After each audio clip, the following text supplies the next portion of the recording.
We're here today with Lynbrook Village historian Art Mattson at the Lynbrook Public Library. He's taken out some of the items that live in the library's archives to talk to us a little bit about the history of Lynbrook. Here with Alina Volk from Lynbrook TV. Can you tell us a little bit about the Lynbrook Air Raid Warden? Yeah, sure. Jack Shea. He lives on my block, and knowing I was the Lynbrook historian, he came down one day with this and asked if I would like to add this to the collection. Oh boy, I sure was willing to do that. So this helmet belonged to his father, who also was named Jack Shea, and it comes from World War II. So in 1941, we had Pearl Harbor, the sudden strike out there in the Pacific. And shortly after that, I think it was within days, Germany declared war on the United States. So now we had danger coming from the East Coast as well as the West Coast. And a shocking event happened just, in the first week after Pearl Harbor. And that was that several planes were in a reconnaissance mission along the East Coast, heading up the East Coast. And no one had informed some people on Long Island that they were coming. And so some spotters, I guess was off New Jersey, saw the planes coming. And suddenly it was thought in this area that there was an attack launched from perhaps an aircraft carrier. There even were small boats that could launch kind of seaplanes and different things, that this was an air attack heading for New York City. A panic, absolute total panic broke out in this area about this impending doom. No one knew what to do. And so it was discovered pretty quickly that no, this was just a reconnaissance mission. I guess the U.S. Army Air Corps was doing that.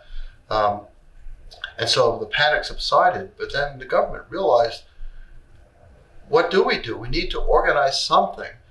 So they started this system of having air raid wardens around the United States. Literally millions of people volunteered. In New York, state of New York, 400,000 people volunteered to become air raid wardens. So what was an air raid warden supposed to do? Well, for one thing, we would have air raid tests planned ahead where sirens would go off, and they would often do it at night because what had to be done was all lights had to be shut off in the village. Street lights, office lights, store lights, your home.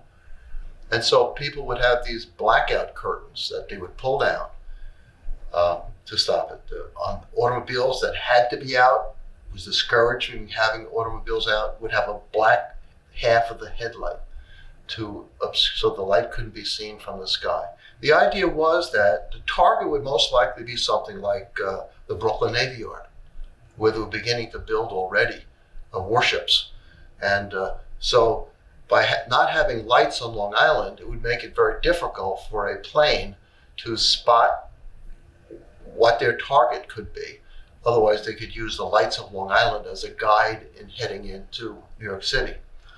So the air raid warden, his or her job, and women did it too, was to ensure that the rules were being followed by the residents of Lynbrook.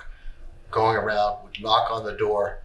Also, they would check during the day that people had the appropriate required gear around their house, which included sand for throwing on any kind of oil-based fire, water that they could help put out fires, bandages, things of this sort.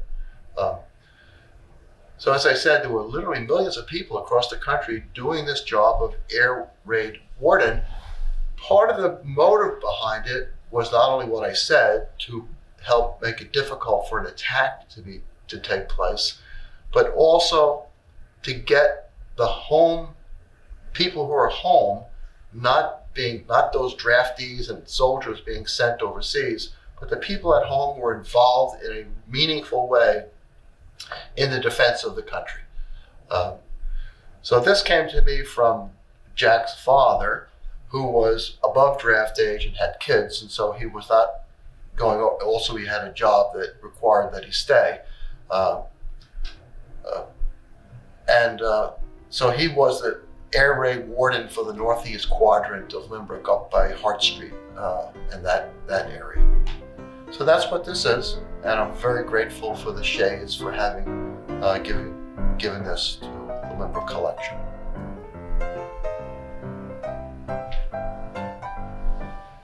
Can you tell us about what that bell is and where it came from? Sure. Move the objects out of the way.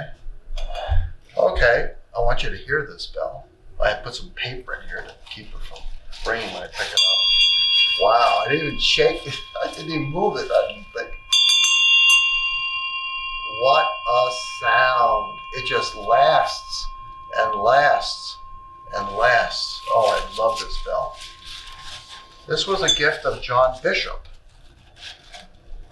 John was a teacher at East Rockaway High School for many, many years. Wonderful guy. I mourn his loss. He was extremely interested in history and managed to gather up quite a few documents and objects for the history of East Rockaway and Lynbrook, and he donated the Lynbrook items to us here at the library. This bell and this mortgage have a connection in a way, because the owner of this bell was Jeremiah Foster. Jeremiah was a school teacher. He taught at Lynbrook schools in the 1870s. Now at this time we had a 2-room schoolhouse. He and Miss Julia Abrams ran the entirety of the Lynbrook schools in the 2-room schoolhouse. And you can be sure that the school bell was the bell that called the students to come in from lunch break, to start the day off, etc., and to end the day. So that was the bell. Now I have to tell you about this other object because it's very revealing. It shows a student body that has, and you could count these, I don't know, it looks like there's maybe 25 boys and perhaps 5 or 6 girls.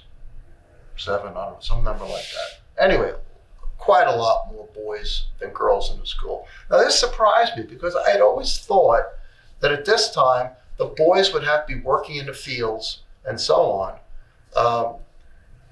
and that the girls might be more inclined to be educated than the boys. The opposite is true, and I have the proof here, thanks to John Bishop. Now, Jeremiah Foster had a wife, Catherine, and he and Catherine bought a house in 1858. And this is the mortgage document. Now, what's shocking about this mortgage document is that Catherine was a midwife, which means that she was in effect in the 1850s, was doing the work of what would be a doctor in a maternity ward, a nurse in a maternity ward, but doing it at home and delivering babies at home. So very competent. A woman like her would also be skilled at embroidery, cooking, all sorts of skills. But one skill she did not have was the ability to write.